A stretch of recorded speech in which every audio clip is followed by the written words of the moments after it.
Mkhwanazi claims he's South Africa's 007 and alleges KZN police boss works for the CIA. Parliament hears explosive claims against political killings task team of abuse and cooked evidence. The Israeli minister threatens assassinations ahead of a UN vote on Palestinian statehood. Hello, I'm Jane Dutton. EWN, in touch, in tune, and independent.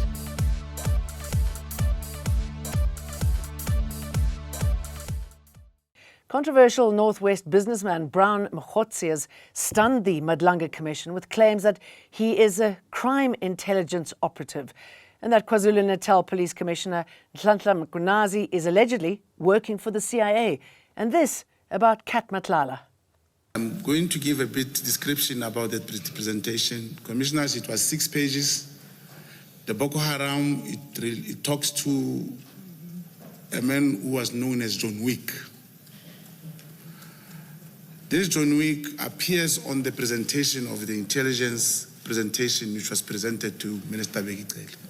It has a picture of John Wick, his ID number, it has his previous convictions, pending cases and everything, all the matters that were withdrawn against him. It was in 2018 October, Commissioner. Commissioner, John Wick is Vusimose Kat Matlala. Testifying in Pretoria, Mogotsi told the Commission he was first recruited as a crime intelligence informant in 1999 and later became a so-called contact agent in 2009. He says his role involved gathering and supplying information to crime intelligence structures. What detail did your source give you on how they, that is your source, knew that General Mkhwanazi and King Mrs. Zulu had been recruited by the CIA? Did your source just say, do you know, General Mkhwanazi and King Mrs. Zulu were recruited by the CIA without more? Yeah, it is without more. You'll just say, you know, King Mrs. Zulu he's been staying somewhere in the US. You check, and then you see how General Mkhwanazi speaks. He always tells you he was trained by the American and what. That's where everything started, commissioners. And indeed, even in front of the here and in our talk, he spoke about being trained by the American.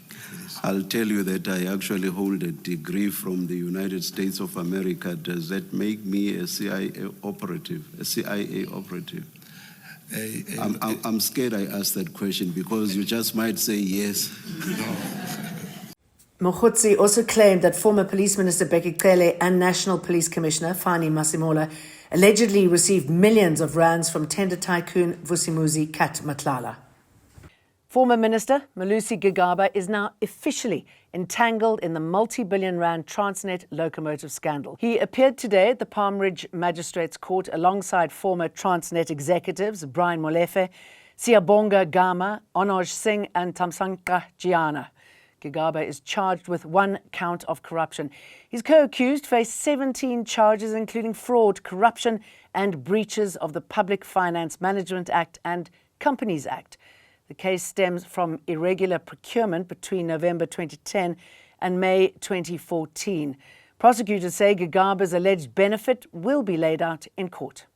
Well, at this stage, we will not be discussing the merits of the case, but it has to do with a period when he was the Minister of Public Enterprises, and the state will allege that he unduly received financial benefit, which in essence translates to corruption, and we will ventilate all the evidence relating to that in a trial court.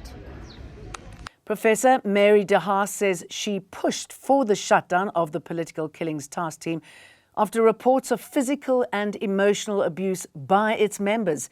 She also claims the team fabricated evidence in politically linked murder cases in KwaZulu-Natal. De Haas gave evidence to Parliament today on her role in policing matters and on the order to scrap the task team.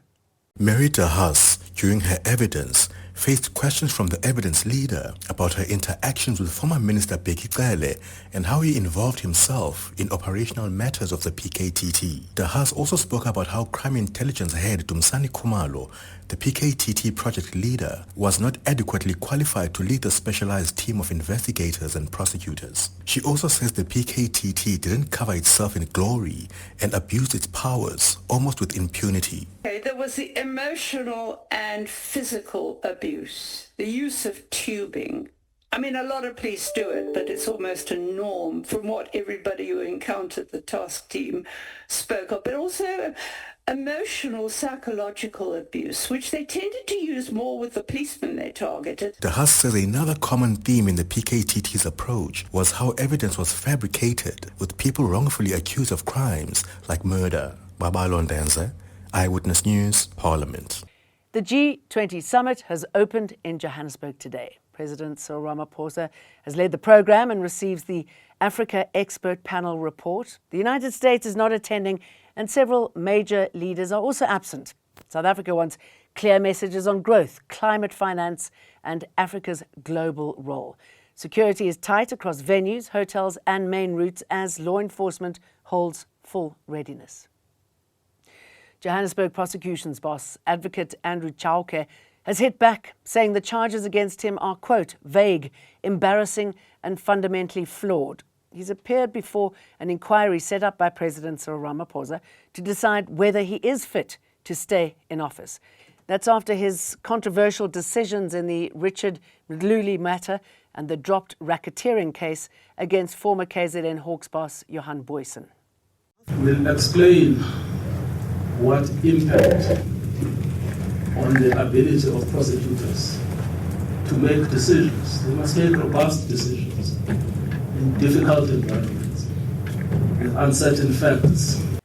The Cape Town City's Fire and Rescue Service responded to 632 vegetation fires between last Monday and yesterday. Officials say the strong southeasterly wind that has been very prominent since the start of this month has been a contributing factor. The majority of these vegetation fires required multiple resources, with crews working for hours under trying circumstances to bring the fires under control. The city is urging the public to be vigilant, especially on hot and windy days. Israel's National Security Minister Itamar Ben-Gvir has already threatened targeted action if it passes, saying, quote, if the UN recognizes a Palestinian terrorist state, assassinations of senior PA officials should be ordered. This follows a UN Security Council vote backing the US-led Gaza peace plan. The plan includes an international force and a pathway to a future Palestinian state. Newly trained police would work with Israel and Egypt to secure borders and demilitarize armed groups, including Hamas. Rondvley's famous hippo, Brutus, has died at the age of 47. Brutus, the first hippo to be reintroduced into the Western Cape in 300 years, arrived at Rondvley in November 1981. Brutus was considered to be in a good condition for his age, and initial findings indicate a natural age-related cause of death. We are saddened to confirm the passing of Brutus, Rondvley's well-known dominant hippo bull, who died at the remarkable age of 47. For more than 4 decades, he played a crucial role in restoring the wetland system, helping control invasive vleegras and contributing to a healthy hippo population whose offspring now live in reserves across the Western Cape. So bye-bye, Brutus, and see you for more tomorrow. EWN, in touch, in tune, and independent.